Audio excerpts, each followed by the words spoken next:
പ്രിയപ്പെട്ട സുഹൃത്തുക്കളെ, നന്മയുടെ ഒരു നല്ല ദിവസം ഏവർക്കും നേരുന്നു. നല്ലൊരു ഞായറാഴ്ച ആകട്ടെ എന്ന് ചിന്തിക്കുന്നു. മിത്രം അകലുമ്പോഴും ശത്രു അടുക്കുമ്പോഴും സൂക്ഷിക്കണം.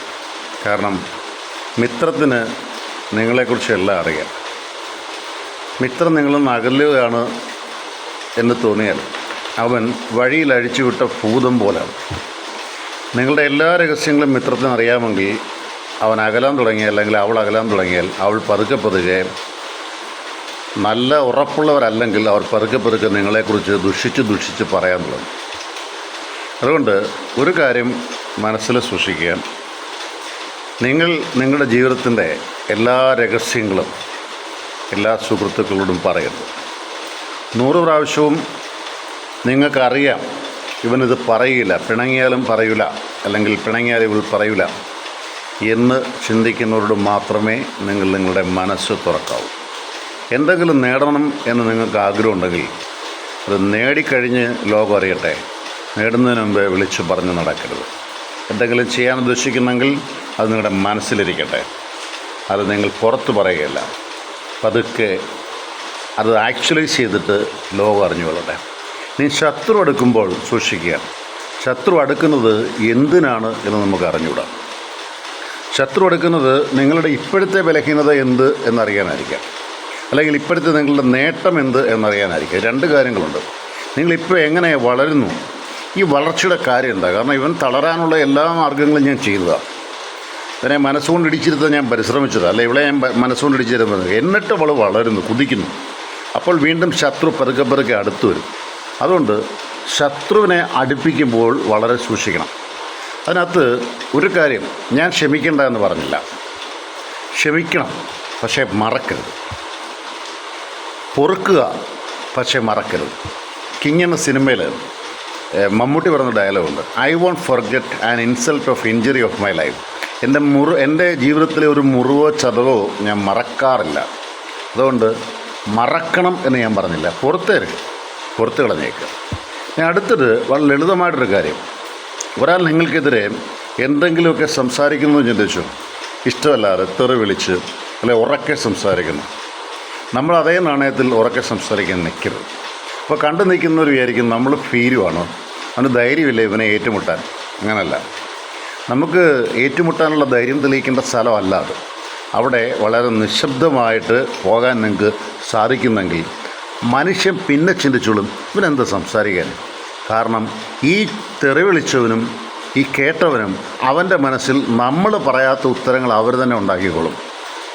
ആ വ്യക്തിയുടെ മനസ്സ് നേറും, ചേട്ടാ ഇവനെന്താ പറയാൻ, അല്ല എന്തുത്തരവ് അവൻ്റെ മനസ്സിരിക്കുന്നത്, എന്തുകൊണ്ട് ഇവൻ പതുങ്ങുന്നു എന്ന് മനസ്സിൽ തോന്നും. അടുത്തത് നിങ്ങൾ പ്രത്യേകിച്ച് ചിന്തിക്കേണ്ടത്, കൂടെ നിന്ന് ചതിക്കുന്നവരുണ്ട്. കൂടെ നിന്ന് ചതിക്കുക എന്ന് പറഞ്ഞാൽ നമുക്ക് വല്ലാതെ വേദനയുണ്ടാവും. എന്നാൽ അവരെക്കുറിച്ച് ഓർത്ത് നിങ്ങൾ ദുഃഖിക്കാനേ നിൽക്കരുത്.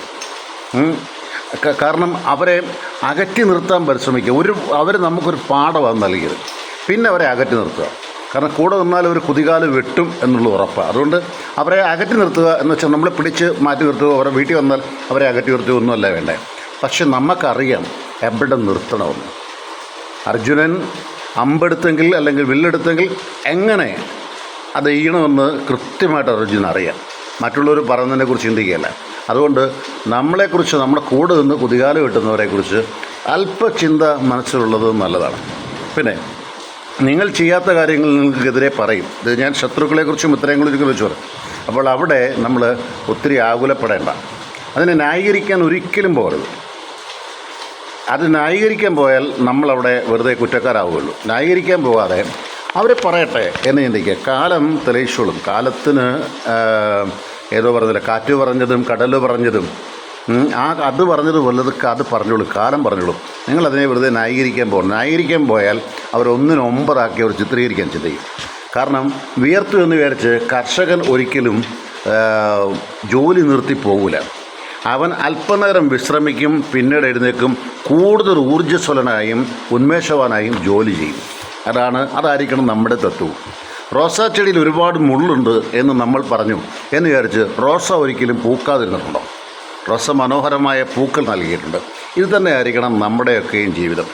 ഇന്നലത്തെ എൻ്റെ ഒരു കൊച്ചു വീഡിയോ അതെൻ്റെ 11 ലക്ഷം ആളുകളാണ് കണ്ടത്. ഇന്ന് ഒരാൾ കണ്ടാലും എനിക്ക് വിഷയമില്ല. ഞാനൊരു കാര്യം പ്രത്യേകം പറയുന്നത്, എൻ്റെ ടോക്സ് എല്ലാം തന്നെ എൻ്റെ യൂട്യൂബിലുണ്ട്. ദർശൻ എന്നാണ് എൻ്റെ യൂട്യൂബിൻ്റെ പേര്. അതോടൊപ്പം തന്നെ ജോൺസൺ കരൂർ എന്ന് സെർച്ച് ചെയ്താലും എൻ്റെ യൂട്യൂബ് കിട്ടും. ഞാൻ പ്രധാനമായിട്ട് ഫോക്കസ് ചെയ്യുന്നത് കുട്ടികളെയാണ്, കുട്ടികൾക്കുള്ള ടോക്സാണ്. പിന്നെ സൈക്കോളജി ഫിലോസഫിയൊക്കെ പഠിക്കുന്ന അധ്യാപകർ എന്തെങ്കിലും ചോദിച്ചാൽ ഡൗട്ട് ക്ലിയർ ചെയ്യും. അപ്പം അങ്ങനെ യൂട്യൂബ് ഒന്ന് സബ്സ്ക്രൈബ് ചെയ്യാൻ നോക്കി. ഞാൻ ആദ്യമായിട്ട് ഇങ്ങനെ സബ്സ്ക്രൈബ് ചെയ്യണമെന്നൊക്കെ പറയണേ. സബ്സ്ക്രൈബ് ചെയ്യാനായിട്ട് പരിശ്രമിക്കുക. ഇന്നലെ എന്നെ കണ്ട 11 ലക്ഷത്തിൽ പരം ആളുകൾക്കുള്ള ഈ ഗ്രൂപ്പിൽ തന്നെ ഏതാണ്ട് 9,50,000 പേര് കണ്ടു. എനിക്ക് 2-3 ഗ്രൂപ്പുണ്ട്. അപ്പം അതിനെല്ലാം പ്രത്യേകം നന്ദിയുണ്ട്. നിങ്ങളുടെയൊക്കെ പോസിറ്റീവായിട്ടുള്ള ചിന്തകളിൽ എന്നെയും കൂടി ഓർക്കുക. പ്രാർത്ഥനയിൽ ഓർക്കണമെന്നല്ല ഞാൻ പറഞ്ഞത്, നിങ്ങളുടെ പോസിറ്റീവായിട്ടുള്ള ചിന്തകൾ. ഞാൻ അതുകൂടെ പറഞ്ഞ് അവസാനിപ്പിക്കാം. പ്രിയപ്പെട്ട സുഹൃത്തുക്കളെ, നിങ്ങൾക്കൊരാഗ്രഹമുണ്ട് എങ്കിൽ ആ ആഗ്രഹത്തെ 4 പേരോട് പറയുക. അതായത് യൂണിവേഴ്സൽ കോൺഷ്യസ്നെസ് എന്നുണ്ട്. അതായത് ലോക മനസ്സാക്ഷിയോട് പറയുക. ലോക മനസ്സാക്ഷിയോട് പറയുമ്പോൾ ഇപ്പം തന്നെ ഭൂകമ്പം ഉണ്ടായി ആ വെനസ്വേലയിൽ. അത് നമ്മളെന്താ ചെയ്യാൻ സാധിക്കും? നമുക്ക് അങ്ങ് പോയി സഹായിക്കാൻ സാധിക്കുന്നത്. എങ്കിലും നമ്മൾ ആഗ്രഹിക്കുന്നത് ഇനി അധികം ആൾ മരിക്കരുതേ. അതൊരു ലോക മനസ്സാക്ഷിയോട് പറയുക. അത് പറയുമ്പം നിങ്ങളുടെ സ്വപ്നത്തിന് ഒഹാൻ ബാമുക്കൊക്കെ പറയുന്നത് പോലെ, പൗലോ കൂലോ പറയുന്ന പോലെ നിങ്ങളുടെ കൂടെ ലോകവും നിൽക്കും. നല്ല ദിവസം. ഞാൻ എൻ്റെ യൂട്യൂബിൻ്റെ പേരിട്ടേക്കാം, ജോൺസൺ കരൂർ. Thank U.